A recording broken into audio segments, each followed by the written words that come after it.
ನಮಸ್ತೆ ವೀಕ್ಷಕರೇ. ಇವತ್ತಿನ ವಿಡಿಯೋದಲ್ಲಿ ಯಾರಿಗೆಲ್ಲ ನಾಟಿ ಕೋಳಿ ಸಾಕಾಣಿಕೆ ಬಗ್ಗೆ ಆಸಕ್ತಿ ಇದೆಯೋ ಅವರಿಗೆ ಕೆಲವು ಪ್ರಮುಖವಾದ ಮಾಹಿತಿಗಳನ್ನು ನೀಡೋದಕ್ಕೆ ಇಷ್ಟಪಡ್ತೇನೆ. ನೀವು ಈಗಾಗಲೇ ನಾಟಿ ಕೋಳಿ ಬಗ್ಗೆ ಹಲವಾರು ವಿಡಿಯೋಗಳನ್ನು ಸೋಷಿಯಲ್ ಮೀಡಿಯಾದಲ್ಲಿ ನೋಡಿರ್ತೀರ. ಬಟ್ ಸಾಕಾಣಿಕೆ ಮಾಡುವಾಗ ಯಾವ ಚಾಲೆಂಜಸ್ ಬರುತ್ತೆ ಮತ್ತು ಸಾಕಾಣಿಕೆ ಮಾಡೋದಕ್ಕಿಂತ ಮುಂಚೆ ಯಾವ ರೀತಿ ನಾವು ಪ್ರಿಕಾಷನ್ನ ತೊಗೊಬೇಕು ಅನ್ನೋದ್ರ ಬಗ್ಗೆ ಸ್ವಲ್ಪ ಮಾಹಿತಿಯನ್ನು ಕೊಡ್ತೀನಿ. ಮೊದಲನೇದಾಗಿ ಸ್ಥಳ. ನೀವೆಲ್ಲಿ ನಾಟಿ ಕೋಳಿ ಸ್ಟಾರ್ಟ್ ಮಾಡಬೇಕು ಅಂತ ಅಂದ್ಕೊಂಡಿದ್ದೀರೋ ಅದು ನಿಮ್ಮ ಮನೆಯಿಂದ ಕನಿಷ್ಠ ಒಂದು 100 ಅಡಿಯಿಂದ ದೂರ ಇರಬೇಕು ಮತ್ತು ನೆರೆಹೊರೆಯ ಮನೆಯಿಂದ ಕನಿಷ್ಠ 100 ಅಡಿ ದೂರ ಇರಬೇಕು. ಇದರಿಂದ ನಾಟಿ ಕೋಳಿಯಿಂದಾಗುವ ವಾಸನೆ ಮತ್ತು ಗದ್ದಲ ಇವುಗಳನ್ನು ಅವಾಯ್ಡ್ ಮಾಡ್ಬೋದು. ಅದು ತುಂಬಾ ಇಂಪಾರ್ಟೆಂಟ್ ಪಾಯಿಂಟ್. ಅಂದರೆ ಫೆನ್ಸಿಂಗ್, ಮೆಸ್ ಟೈಪ್ ಫೆನ್ಸಿಂಗ್ ಇರಲೇಬೇಕು. ನೀವು ನಿಮ್ಮ ಶೆಡ್ಡಿನ ಸುತ್ತಲೂ ಮತ್ತು ಹೊರಗಡೆ ಬಿಟ್ಟು ಸಾಕೋದ್ರಿಂದ ನಿಮ್ಮ ಕೋಳಿಗಳು ಎಲ್ಲೆಲ್ಲಿ ಓಡಾಡ್ತವೆ ಅಲ್ಲಿವರೆಗೂ ನಿಮ್ಮ ಜಾಗದ ಸುತ್ತಲೂ ಒಂದು ಭದ್ರವಾದ ಮೆಸ್ ಟೈಪ್ ಫೆನ್ಸಿಂಗ್ ಇರಲೇಬೇಕು. ಅಟ್ಲೀಸ್ಟ್ ಫೆನ್ಸಿಂಗ್ ಒಂದು 12 ಅಡಿ ಎತ್ತರ ಆದರೂ ಇರಲೇಬೇಕು. ಕೋಳಿಗಳು 12 ಅಡಿ ಎತ್ತರ, ಅದಕ್ಕಿಂತ ಮೇಲೆ ಆಡ್ತವೆ. 12 ಅಡಿ ಇದ್ದರೆ ಆದಷ್ಟು ಅವುಗಳು ಹಾರೋದನ್ನು ಅವಾಯ್ಡ್ ಮಾಡ್ತವೆ. ಮತ್ತು ನಾಯಿಗಳ ಕಾಟ ತಪ್ಪುತ್ತೆ, ಕೆರೆಗಳ ಕಾಟ ತಪ್ಪುತ್ತೆ, ಹಾವುಗಳ ಕಾಟ ತಪ್ಪುತ್ತೆ ಮತ್ತು ಕಳ್ಳರ ಕಾಟ ತಪ್ಪುತ್ತೆ. ಹಾಗಾಗಿ ಭದ್ರವಾದ ಫೆನ್ಸಿಂಗ್, ನೀವು ನಾಟಿ ಕೋಳಿ ಪ್ರಾರಂಭ ಮಾಡೋದಕ್ಕಿಂತ ಮುಂಚಿತವಾಗಿ ಒಂದು ಭದ್ರವಾದ ಮೆಸ್ ಟೈಪ್ ಫೆನ್ಸಿಂಗ್ನ ಮಾಡಲೇಬೇಕು. ಹ್ಯಾಚಿಂಗ್ ಮಾಡುವಾಗ ಯಾವೆಲ್ಲ ವಿಷಯಗಳನ್ನು ನಾವು ತಿಳ್ಕೊಂಡಿರಬೇಕು ಅಂದರೆ, ಮೊಟ್ಟೆಗಳನ್ನು ತುಂಬ ಒಳ್ಳೆಯ ಕ್ವಾಲಿಟಿ ಮೊಟ್ಟೆಗಳನ್ನು ಇಡಬೇಕು. ತುಂಬ ಹಳೆ ಮೊಟ್ಟೆಗಳನ್ನು ಇಡಬಾರ್ದು. ಮತ್ತು ಮೊಟ್ಟೆಗಳ ಸೈಜ್ ಅಟ್ಲೀಸ್ಟ್ ಒಂದು 40 ಗ್ರಾಮ್ಸ್ ಮೇಲೆ ಇದ್ದರೆ ನಡೆಯುತ್ತೆ, 40 ಗ್ರಾಮ್ಸ್ ಕೆಳಗಿರಬಾರ್ದು. ಮತ್ತು ಮೊಟ್ಟೆಗಳು ಗಲೀಜಾಗಿರಬಾರ್ದು. ಫಾರ್ ಎಕ್ಸಾಂಪಲ್, ಕೆಲವು ಮೊಟ್ಟೆಗಳಿಗೆ ಕೋಳಿ ಹಿಕ್ಕೆ ಹತ್ತಿರುತ್ತೆ, ಆ ಮೊಟ್ಟೆಗಳನ್ನು ಇಡಬಾರ್ದು. ಆ ಮೊಟ್ಟೆಗಳು ಬೇಗ ಹಾಳಾಗೋ ಚಾನ್ಸಸ್ ಇರುತ್ತೆ. Already out of my own experience ನಾನು ಹೇಳ್ತಾ ಇದ್ದೀನಿ ಇದನ್ನು. ಮೊಟ್ಟೆಗಳು ಗಲೀಜಿತ್ತು ಅಂದರೆ ಅದು ಬೇಗ ಹಾಳಾಗುತ್ತೆ. ಹಾಗಂತ ಮೊಟ್ಟೆಗಳನ್ನು ನೀರಲ್ಲಿ ತೊಳಿಬೇಡಿ. ಮೊಟ್ಟೆಗಳಿಗೆ ನೀರು ಮುಟ್ಟಿಸಿದ್ರೆ ಬೇಗ ಹಾಳಾಗುತ್ತೆ.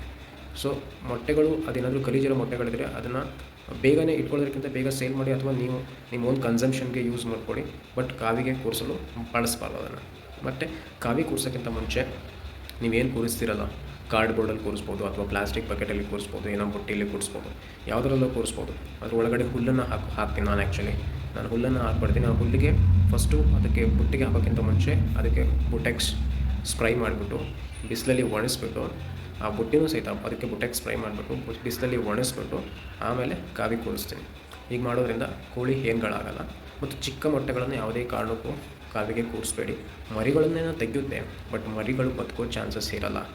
ಜಾಸ್ತಿ ಮರಿಗಳಿದ್ದಾಗ ಕಾಲು ತುಳಿತದಿಂದನೇ ಕೆಲವು ಮರಿಗಳು, ಚಿಕ್ಕ ಮರಿಗಳಿದ್ದರೆ ಬೇಗ ಸತ್ತೋಗ್ಬಿಡ್ತವೆ. ಮತ್ತು ಕೆಲವು ಮರಿಗಳಿಗೆ ಅಷ್ಟೊಂದು ನಡೆಯೋ ಶಕ್ತಿನೂ ಇರಲ್ಲ, ಅಷ್ಟೊಂದು ದೊಡ್ಡಕ್ಕಾದರೂ ಸಹಿತ ಅವು ಬೇಗ ಗ್ರೌತ್ ಕಾಣಲ್ಲ. ಹಾಗಾಗಿ ಚಿಕ್ಕ ಮೊಟ್ಟೆಗಳನ್ನು ಕಾವಿ ಕೂರಿಸೋದನ್ನ ಅವಾಯ್ಡ್ ಮಾಡಿ. ಇನ್ನೊಂದು ಏನಪ್ಪ ಅಂದರೆ, ತುಂಬ ಜನಗಳು ಹೇಳೋದು ಕೇಳಿದ್ದೀನಿ, ಕೋಳಿಗಳು ಕಲ್ಲು ತಿಂದರೂ ಕರಗಿಸ್ತವೆ, ಅವಕ್ಕೆ ಕೆಟ್ಟೋಗಿರೋ ಆಹಾರ ಅಥವಾ ಹಳಸೋಗಿರೋ ಆಹಾರ ಕೊಟ್ಟರೆ ಏನೂ ಆಗಲ್ಲ ಅಂತ. ಬಟ್ ಆ ರೀತಿ ಮಾಡಬೇಡಿ. 1-2 ಸಾಕೋರಿಗೆ ಓಕೆ. ಅದು ಬಲ್ಕಲ್ಲಿ ಸಾಕೋದ್ರಿಂದ ಆ ರೀತಿ ಮಾಡಬೇಡಿ. ಶುದ್ಧವಾದ ಆಹಾರ ಮತ್ತು ಶುದ್ಧವಾದ ನೀರಿನ ವ್ಯವಸ್ಥೆ ಮಾಡಲೇಬೇಕು. ಹೊರಗಡೆ ಬಿಟ್ಟಾಗ ಕೋಳಿಗಳು ಹೊರಗಡೆ ಗಲೀಜಾಗಿರೋ ಫುಡ್ಡನ್ನು ನೀವು ಎಸೆದಾಗ ಮತ್ತು ಹೊರಗಡೆ ಏನಾದರೂ ನಿತ್ತಲ್ಲಿ ನೀರು ಕುಡಿಯೋದು ಸಾಮಾನ್ಯ. ಹಾಗಾಗಿ ನಿಮ್ಮ ಕೋಳಿಗಳು ಇರುವಂಥ ಜಾಗದಲ್ಲಿ ಆದಷ್ಟು ಹಾಳಾಗಿರೋ ಫುಡ್ಗಳನ್ನ ಎಸೆಯೋದೆಲ್ಲ ಮಾಡಬೇಡಿ. ಮತ್ತು ನೀವು ಮಿಕ್ಕಿರೋ ಅನ್ನ ಎಲ್ಲ ಕೊಡ್ಬೋದು, ಬಟ್ ಅದು ಹಳಸೋಗಿರೋದು ಅಥವಾ ಕೊಳ್ತೋಗಿರೋ ಹಣ್ಣು ಗಿಣ್ಣು ಏನಾದರೂ ಇದ್ದರೆ ಹಾಕೋದಕ್ಕೆ ಹೋಗಬೇಡಿ. ಇನ್ಫೆಕ್ಷನ್ ಆಗೋದು ಜಾಸ್ತಿ. ಒಂದು ಕೋಳಿಗೆ ರೋಗ ಬಂತು ಅಂದರೆ ಅದು ಎಲ್ಲ ಕೋಳಿಗೂ ಹರಡೋ ಚಾನ್ಸಸ್ ಇರುತ್ತೆ. ತುಂಬ ಲಾಸ್ ಆಗುತ್ತೆ ಬಲ್ಕಲ್ಲಿ ಸಾಕುವಾಗ. ಮತ್ತು ಸಾಮಾನ್ಯವಾಗಿ ಬಟ್ಟೆ ತೊಳೆದಿರೋ ನೀರುಗಳು, ಹಳ್ಳಿಗಳಲ್ಲಾದರೆ ಬಟ್ಟೆ ತೊಳೆದಿರೋ ನೀರುಗಳು, ಪಾತ್ರೆ ತೊಳೆದಿರೋ ನೀರುಗಳು ಒಂದು ಕಡೆ ಯಾವುದೋ ತೆಂಗಿನ ಮರದ ಕೆಳಗಡೆ ಶೇಖರಣೆ ಆಗೋದು ಸಾಮಾನ್ಯ. ಅಂಥ ಸಂದರ್ಭದಲ್ಲಿ ಕೋಳಿಗಳು ಅಲ್ಲಿ ಹೋಗಿ ನೀರು ಕುಡಿತವೆ. ಸೊ ಹಾಗಾಗಿ ಆ ನೀರಲ್ಲಿ ಶೇಖರಣೆ ಆಗದೇ ಇರೋ ರೀತಿ ನೋಡ್ಕೊಳ್ಳಿ. ಸೊ ಈ ರೀತಿ ಮುನ್ನೆಚ್ಚರಿಕೆ ವಹಿಸೋದ್ರಿಂದ ಕೋಳಿಗಳ ಹೆಲ್ತ್ ಚೆನ್ನಾಗಿರುತ್ತೆ, ಇನ್ಫೆಕ್ಷನ್ ಆಗೋಲ್ಲ.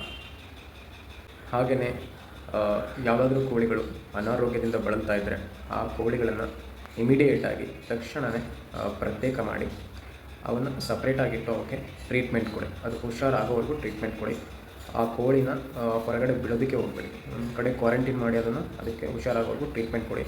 ನನ್ನ ಆ್ಯಕ್ಚುಲಿ ಪರ್ಸನಲಾಗಿ ಕೇಳಿದರೆ ನಾನು ಆ ಕೋಳಿನ ಯಾವಾಗಲೂ ಹೊರಗೆ ಬಿಡೋಲ್ಲ. ಒಂದು ಕೋಳಿಗೆ ಏನಾದರೂ ಅಂಟು ರೋಗ ಬಂತು ಅಂದರೆ ಅದು ಹುಷಾರಾದರೂ ಸಹಿತ ಅದನ್ನು ನಾನು ಸಪ್ರೇಟಾಗಿ ಸಾಕ್ತೀನಿ. ಯಾಕೆಂದರೆ ನಾನು ಯಾವುದೇ ಚಾನ್ಸ್ ತೊಗೊಳಕ್ಕೆ ಹೋಗಲ್ಲ. ತುಂಬ ಕೋಳಿಗಳಿದ್ದಾಗ ಅದು ಇನ್ಫೆಕ್ಷನ್ ಆಗೋ ಚಾನ್ಸಸ್ ಇರುತ್ತೆ.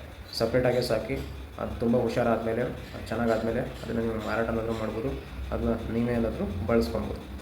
ಬೇರೆ ಕೋಳಿಗಳ ಜೊತೆ ಮಾತ್ರ ಮಿಕ್ಸ್ ಮಾಡೋಕ್ಕೆ ಹೋಗಲೇಬೇಡಿ. ಇನ್ನೊಂದು ಪ್ರಮುಖವಾದ ವಿಷಯ ಏನಂದರೆ ತುಂಬ ಜನ ಈ ಮಿಸ್ಟೇಕ್ ಮಾಡ್ತಾರೆ. ನಾನು ಪ್ರಾರಂಭದಲ್ಲಿ ಈ ಮಿಸ್ಟೇಕ್ನ ಮಾಡಿದ್ದೆ. ಹೊಸ ಮೊಟ್ಟೆಗಳು ಮತ್ತು ಹಳೆ ಮೊಟ್ಟೆಗಳನ್ನು ಸಪ್ರೇಟಾಗಿರಬೇಕು. ನಾವು ಟ್ರ್ಯಾಕ್ ಮಾಡಬೇಕು ಯಾವ ಹೊಸ ಮೊಟ್ಟೆಗಳು ಮತ್ತು ಹಳೆ ಮೊಟ್ಟೆಗಳನ್ನ ಬೇಗ ಖಾಲಿ ಮಾಡ್ತಾ ಬರಬೇಕು. ಖಾಲಿಗಾರು ಕೂಡಿಸ್ಬೋದು ಅಥವಾ ಓನ್ ಕನ್ಸಂಪ್ಷನ್ಗೆ ಯೂಸ್ ಮಾಡ್ಬೋದು, ಮಾರಾಟಕ್ಕಾದರೂ ಬಳಸ್ಬೋದು. ಹೊಸ ಮೊಟ್ಟೆಗಳು ಮತ್ತು ಹಳೆ ಮೊಟ್ಟೆಗಳನ್ನು ಮಿಕ್ಸ್ ಮಾಡಿದಾಗ ನಮಗೆ ಕನ್ಫ್ಯೂಸ್ ಆಗೋ ಸಾಧ್ಯತೆ ಇರುತ್ತೆ. ನಾವು ಹಳೆ ಮೊಟ್ಟೆಗಳನ್ನು ಹಾಗೆ ತುಂಬ ದಿನ ಇಟ್ಬಿಟ್ಟು ಹೊಸ ಮೊಟ್ಟೆಗಳನ್ನು ಬಳಸೋ ಸಾಧ್ಯತೆ ಇರುತ್ತೆ. ಮೊಟ್ಟೆಗಳು ಅಟ್ಲೀಸ್ಟ್ ಒಂದು 20-25 ಡೇಸ್ ಇರ್ಬೋದು. ಅದಕ್ಕೆ ಹೆಚ್ಚಾಗಿದ್ದರೆ ಹಾಳಾಗೋ ಚಾನ್ಸಸ್ ಇರುತ್ತೆ. ಅದಕ್ಕೂ ಹೆಚ್ಚಾಗಿರೋ ಮೊಟ್ಟೆಗಳನ್ನು ಕಾದಿ ಕೂಸಿದ್ರೆ ಹಾಳಾಗೋ ಚಾನ್ಸಸ್ ಇರುತ್ತೆ. ಮತ್ತು ಮೊಟ್ಟೆಗಳು ಗಲೀಜಾಗಿರ್ತವೆ ಗೊತ್ತಾ. ಮೊಟ್ಟೆಗಳ ಮೇಲೆ ಕೋಳಿ ಹಿಕ್ಕೆ ಇರುತ್ತೆ. ಆ ಮೊಟ್ಟೆಗಳನ್ನು ಆದಷ್ಟು ಬೇಗನೆ ಯೂಸ್ ಮಾಡೋದಕ್ಕೆ ಟ್ರೈ ಮಾಡಿ. ಯಾವುದೇ ರೀತಿ ನೀರು ಹಾಕ್ಬಿಟ್ಟು ತೊಳೆಯೋದಕ್ಕೆ ಹೋಗಬೇಡಿ. ನೀರು ಮುಟ್ಟಿಸಿದ್ರೆ ಮೊಟ್ಟೆಗಳು ಬೇಗ ಹಾಳಾಗ್ತವೆ. ಹೀಗೆ ಮಾಡೋದ್ರಿಂದ ಮೊಟ್ಟೆಗಳನ್ನ ಟ್ರ್ಯಾಕ್ ಮಾಡೋದ್ರಿಂದ ಮೊಟ್ಟೆಗಳ ಹಾಳಾಗೋದನ್ನು ನಾವು ಅವಾಯ್ಡ್ ಮಾಡ್ಬೋದು. ಹಾಗಾಗಿ ನಿಮ್ಗೆ ಹೇಗೆ ಅನುಕೂಲ ಆಗುತ್ತೋ ಹಾಗೆ ಮೊಟ್ಟೆಗಳನ್ನು ಟ್ರ್ಯಾಕ್ ಮಾಡಿ ಹಳೆ ಮೊಟ್ಟೆಗಳನ್ನು ಬೇಗ ಖಾಲಿ ಮಾಡ್ತಾ ಬನ್ನಿ. ಹಾಗೆ ಶೆಲ್ಟರನ್ನು ಶುಚಿಯಾಗಿ ಇಟ್ಕೊಬೇಕು. 3 ತಿಂಗಳಿಗೆ ಒಂದು ಸರಿ ನಾನೇನು ಮಾಡ್ತೀನಿ ಅಂದರೆ 3 ತಿಂಗಳಿಗೆ ಒಂದು ಸರಿ ಭತ್ತದ ಹೊಟ್ಟನ್ನು ಚೇಂಜ್ ಮಾಡ್ತೀನಿ. ಭತ್ತದ ಹೊಟ್ಟು ಹಾಕ್ತೀನಿ ನಾನು 3 ತಿಂಗಳಿಗೆ ಒಂದು ಸರಿ ಅದನ್ನು ಚೇಂಜ್ ಮಾಡ್ತೀನಿ. ಚೇಂಜ್ ಮಾಡುವಾಗ ಸುಣ್ಣದ ನೀರಿನಿಂದ ಪೂರ್ತಿ ಶೆಡ್ಡನ್ನು ತೊಳಿಬೇಕು. ತೊಳೆದಾದ್ಮೇಲೆ ಅದಕ್ಕೆ ಶೆಡ್ ಪೂರ್ತಿ ಬುಟೆಕ್ಸ್ ಅಥವಾ ಯಾವುದಾದ್ರೂ ಸ್ಪ್ರೈ ಮಾಡಿ ಅದೆಲ್ಲ ನೀಟಾಗಿ ಒಣಗಿದ ಮೇಲೆ ಕೋಳಿಗಳನ್ನು ಒಳಗಡೆ ಬಿಡಿ. ಈ ರೀತಿ 3 ತಿಂಗಳು ಮಾಡಿ ಶೆಡ್ಡನ್ನು ಶುಚಿಯಾಗಿ ಇಟ್ಕೊಂಡ್ರೆ ಕೋಳಿಗಳು ಕೂಡ ತುಂಬ ಹೆಲ್ದಿಯಾಗಿರ್ತವೆ ಮತ್ತು ಸ್ಟ್ರೆಸ್ ಫ್ರೀ ಆಗಿರ್ತವೆ. ನಿಮಗೆ ಈ ವಿಡಿಯೋ ಇಷ್ಟ ಆಯಿತು ಅಂದರೆ ಲೈಕ್ ಆ್ಯಂಡ್ ಶೇರ್ ಮಾಡಿ. ಯಾರೆಲ್ಲ ಹೊಸದಾಗಿ ಈ ಚಾನಲ್ ನೋಡ್ತಾ ಇದ್ದೀರೋ ಸಬ್ಸ್ಕ್ರೈಬ್ ಮಾಡ್ಕೊಂಡಿಲ್ಲ ಅಂದರೆ ಪ್ಲೀಸ್ ಸಬ್ಸ್ಕ್ರೈಬ್ ಮಾಡ್ಕೊಳ್ಳಿ. ಇದೇ ರೀತಿ ನಾಟಿ ಕೋಳಿ ಬಗ್ಗೆ ಮತ್ತು ಆರ್ಗ್ಯಾನಿಕ್ ಫಾರ್ಮಿಂಗ್ ಬಗ್ಗೆ ಯಾವುದಾದ್ರೂ ಮಾಹಿತಿ ಜೊತೆಗೆ ಮುಂದಿನ ವಿಡಿಯೋದಲ್ಲಿ ಬರ್ತೀನಿ. Thank you.